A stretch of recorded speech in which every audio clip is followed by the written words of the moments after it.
Assalamualaikum warahmatullahi wabarakatuh. Jumpa kembali dengan seputar Matsayo. Kali ini kita berbincang tentang seputar Matsayo tercinta. Telah hadir di hadapan saya Bapak Musa Surahman. Assalamualaikum Pak Musa. Waalaikumsalam Bu Prapti. Apa kabar Pak Musa? Alhamdulillah. Alhamdulillah. Beliau adalah Kepala MTSN 1 Yogyakarta yang pada kali ini telah meluangkan waktunya untuk seputaran Matsayo. Pak Musa menyinggung tentang prestasi madrasah. Kemarin kita lihat di berita bahwa MTSN 1 Yogyakarta telah meraih juara 1 tingkat kota dan juara 2 tingkat provinsi untuk peraihan prestasi terbanyak untuk siswa.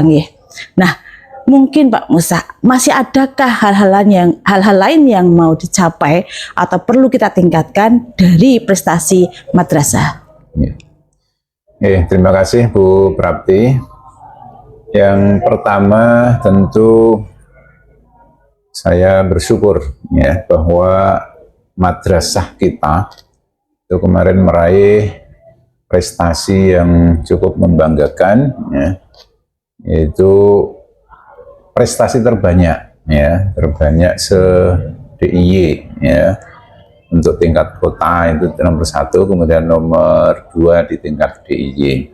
Tentu ini adalah peran dari Bapak Ibu guru, pegawai, seluruh warga madrasah, termasuk ya stakeholder yang lain ya, dari komite, Bapak Ibu orang tua juga semuanya berperan di prestasi madrasah ini. Begitu Bu Prapti. Jadi memang peran orang tua, Bapak menggarisbawahi peran orang tua itu sangat penting untuk kemajuan madrasah. Nah, menurut Bapak, bagaimana peran orang tua sebaiknya dalam mendukung pencapaian prestasi anak-anaknya di madrasah ini? Ya, ini juga perlu saya sampaikan ya, karena memang peran orang tua itu vital sekali ya. Jadi kita yang ada di madrasah itu tidak bisa berjuang sendiri begitu ya untuk mendidik anak-anak kita ya, siswa kita, tapi harus ya ada peran orang tua di situ, karena sebagian besar hidup anak itu juga ada di rumah. Di madrasah itu kan paling nanti jam 7 sampai jam 2 jam 15 ya, atau mungkin kalau ada ekstra lebih sedikit ya begitu.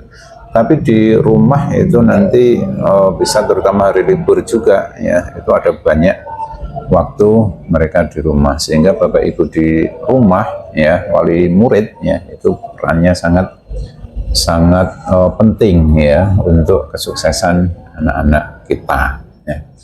Nah, ini juga yang perlu saya sampaikan ya, mungkin saya langsung saya sampaikan saja ke Bapak Ibu yang ada di rumah ya, wali murid. Ini terkait dengan prestasi ya, terkait dengan prestasi, terutama yang anak-anak kelas 9 kemarin saya mencermati, kita sudah tryout ASPD itu 2 kali ya. Saya melihat hasilnya, alhamdulillah di tryout yang kedua itu kemarin sudah ada peningkatan Bu Prapti ya, sudah ada peningkatan nilai ya itu.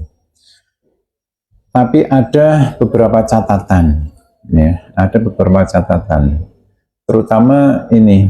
Jadi kemarin itu saya memang memanggil beberapa anak ya, memanggil beberapa anak secara acak begitu ya, tapi ada yang kelompok bawah begitu ya. Yang kelompok bawah itu saya panggil, kemudian saya ajak diskusi ya, saya ajak ngobrol santai begitu seputar kebiasaan mereka ya, termasuk kemudian di akhirnya saya kasih motivasi ya, saya kasih motivasi supaya mereka bisa meningkat nilainya ya.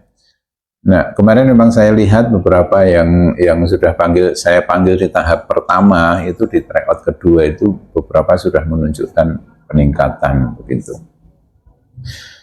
Tapi ini Bu Prapti, ada catatan-catatan ini, ya, ada beberapa catatan yang Bapak Ibu orang tua harus betul-betul memperhatikan.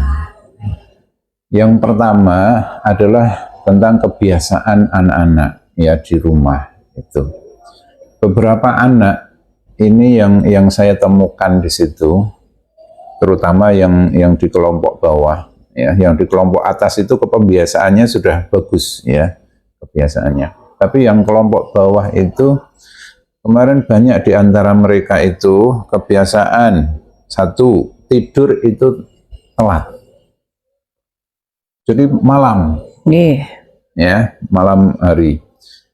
Apa yang kamu lakukan ketika saya tanya? Ya scroll HP begitu ya, scroll HP. Rata-rata jam 11, jam 12, bahkan ada yang sampai jam 12 lebih baru tidur. Ya, itu. Saya tanya berikutnya, bangunnya jam berapa kamu? Bangun setengah 6.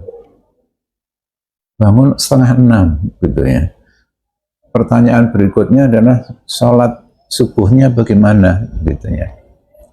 Bahkan beberapa ada yang mengatakan tidak sempat sholat karena harus buru-buru ke madrasah. Ya, nah ini kan memprihatinkan sekali.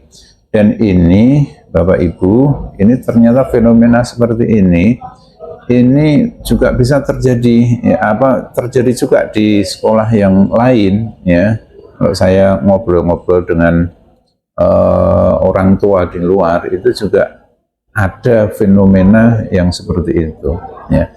Dan ini sebenarnya berbanding terbalik dengan anak-anak yang ada di kelompok atas itu biasanya sudah tertib, ya rata-rata sudah tertib, dia tidur, belajar, kemudian bangun pagi, subuhan begitu ya. Nah ini yang seperti ini tentu kemudian harus menjadi perhatian kita, ya. Bagaimana nanti di rumah ini anak-anak itu harus betul-betul kita kondisikan. Sering kita cek di kamar kalau dia sudah punya kamar sendiri mestinya ya. Jam 10 tidur belum? Ya, sudah tidur atau belum? Harus diminta tidur ya. Karena kalau jam 10 belum tidur, pagi nanti bisa telat bangun yang akhirnya kemudian mungkin tidak sempat sholat subuh ya, padahal ini sudah kewajiban ya. Dan ini salah satu yang kemudian juga tidak dilakukan anak itu adalah ngaji, membaca Quran setelah maghrib, setelah subuh yang sudah kita atur sebenarnya anak-anak itu. Jadi kalau boleh saya bahasakan begini, dari yang saya tanya itu berarti 8 dari 10 anak itu tidak ngaji bar maghrib, bar subuh. Ini yang kelompok bawah tadi loh ya, yang kelompok bawah. 8 dari 10 anak itu tidak ngaji setelah maghrib maupun setelah subuh. Ya, dan saya sampaikan, kamu ngaji Quran itu insya Allah nanti akan berdampak di akademik kamu. Gitu ya, berdampak di akademik kamu, daya ingat kamu juga lebih baik gitu ya. Maka saya sampaikan mulai besok harus ngaji, bar maghrib sempatkan 10 menit 15 menit harus ngaji gitu ya. Nah ini catatan-catatan ini Bu Prapti, ini nanti orang tua ya, orang tua ini harus lebih care lagi ya, bagaimana memperhatikan anak-anak agar ya tidur, sholat, ngaji itu bisa dikontrol juga di rumah. Kita tidak bisa. Kalau di sekolah insya Allah Bu Prapti tahu ya, anak-anak kita biasakan sholat jamaah zuhur, semuanya ikut ya. Itu kita kondisikan memang ya, semuanya ikut, duha semuanya ikut, zuhur semuanya juga jamaah ya. Nah, iman-iman kalau kemudian nanti di rumah tidak kita perhatikan gitu Bu Prapti. Oke. Pemirsa, luar biasa sekali Bapak Musa kita ini di sela kesibukannya masih sempat memanggil, memperhatikan, menanya anak-anaknya baik yang berprestasi maupun yang bermasalah. Nah Pak Musa, dari catatan Pak Musa tadi, apakah ada trik-trik tersendiri untuk orang tua dan pemirsa yang ada di rumah supaya anak-anak itu tetap bisa meraih prestasi setinggi-tingginya? Baik ya. Nah ini trik ya. Trik ini saya mungkin kalau anak-anak mungkin belajar, karena beberapa anak-anak itu ketika saya tanya itu mereka juga sudah ikut les ya. Ada yang sudah ikut les juga ya itu. Jadi nah orang tua ya, orang tua ini nanti bisa selain memperhatikan itu tadi ya, ini dukungan secara spiritual. Nah, ini saya sekarang bicara tentang ini ya, spiritualnya ya. Dukungan secara spiritual ini harus dilakukan, mau tidak mau harus dilakukan. Menempuh jalur langit istilahnya begitu ya. Itu untuk mendukung anak-anak. Saya sudah sering sampaikan, Bapak Ibu, dukung anak-anak, doakan anak-anak, paling tidak setiap hari itu di Fatihai. Kalau pertemuan orang tua kan sering saya sampaikan juga ya. Tapi mungkin Bapak Ibu masih ada yang belum melakukan ya. Jangan lupa anak-anaknya setiap habis sholat itu di Fatihai gitu ya, satu-satu. Ila ruhi wa jasadi, sebut anaknya gitu ya. Ini yang diijazahkan para kiai begitu ya, para ulama. Ila ruhi wa jasadi, nama anaknya siapa? Al-Fatihah. Fatihai. Ya, bahkan disarankan malam Jumat ya, itu 41 kali. Ya. Di Fatihah 41. Tidak lama Bapak Ibu ya. Tidak lama, tapi dampaknya, pengaruhnya besar sekali, insya Allah. Bangun malam, ya, bahkan kalau tidak hanya setiap habis sholat fardu, tapi bangun malam. Kalau memang betul-betul menginginkan anaknya menjadi anak-anak yang soleh, solehah, sukses itu, ya jangan malas untuk bangun malam begitu ya. Kata orang itu ya, kata kiai, kalau kamu menginginkan sesuatu tapi kamu tidak mau bangun malam, sholat tahajud, hajat gitu ya, berarti kamu tidak betul-betul menginginkannya begitu ya. Ada kiai yang bilang begitu. Kalau betul-betul menginginkannya ya harus bangun malam ya, harus bangun malam itu. Yang kedua ya, yang kedua, ini kebetulan bulan puasa Bu Prapti ya, otomatis sudah poso gitu ya. Iya. Tapi di luar itu nanti bolehlah ditambah anak-anaknya diposoni ya, dipasani gitu ya. Entah puasa Senin Kemis begitu ya, kemudian nanti diniati untuk anak-anak ya. Itu mungkin sudah banyak yang nirakati anak seperti itu ya. Nah, ketiga, ini tiga saja ya. Ini bisa dilakukan oleh orang tua. Boleh dilakukan tiga-tiganya atau salah satunya atau salah duanya boleh ya. Yang ketiga, ini juga salah satu cara Bu Prapti ya, jalur langit, menempuh jalur langit itu, yaitu mensedekahi guru ya, mensedekahi guru. Maksudnya apa? Bukan kok memberi sedekah ke guru, tidak ya, tidak langsung memberi sedekah ke guru. Jadi misalnya begini, ada guru yang disukai oleh anak, yang mapelnya itu, pelajarannya itu dia mungkin ya nilainya belum bagus atau belum paham, tapi dia suka dengan guru itu, cara menerangkannya pinter dan sebagainya ya. Misalnya Bu Prapti guru apa?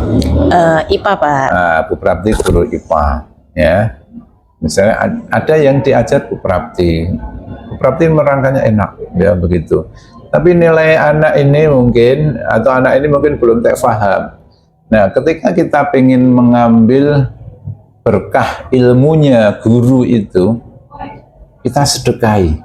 Ya, misalnya panjenengan mau sedekah ke masjid, ya, sedekah ke masjid atau ke anak yatim, diniati pahalanya untuk guru itu, gitu ya. Pahalanya untuk guru itu, tujuannya apa? Supaya ilmu guru itu, niatnya kita ya, supaya ilmu guru itu kemudian bisa meluberi anaknya, begitu ya. Ini juga salah satu cara yang diajarkan oleh para kiai ya. Jadi sedekahi guru, tidak langsung ya, bukan memberi ke gurunya ya, tapi sedekah ke orang lain atau ke tempat lain, tapi pahalanya diniatkan untuk guru itu supaya ilmunya berkahi ke anaknya. Itu berarti 3 trik jalur langit, begitu ya, amalan yang kemudian bisa dilakukan oleh Bapak Ibu orang tua di rumah supaya anak-anak ini nanti kemudian menjadi anak-anak yang soleh, solihah, sukses dunia akhirat. Terima kasih Pak Musa. Jalur langit pemirsa, 3 amalan yang disampaikan Pak Musa untuk supaya anak-anak bisa lebih berprestasi lagi. Saya jadi penasaran Pak Musa, pilih mana ya yang mau saya lakukan? Dan semoga, oke, siap Pak Musa. Semoga pemirsa di rumah juga bisa melaksanakannya. Pemirsa Ahmad Sayo, demikianlah bincang kami dengan Bapak Musa Surahman seputar Mat Sayo. Saya Prapti Jayaroh dan kameramen Nanda Setia undur diri. Assalamualaikum warahmatullahi wabarakatuh. Waalaikumsalam warahmatullahi wabarakatuh.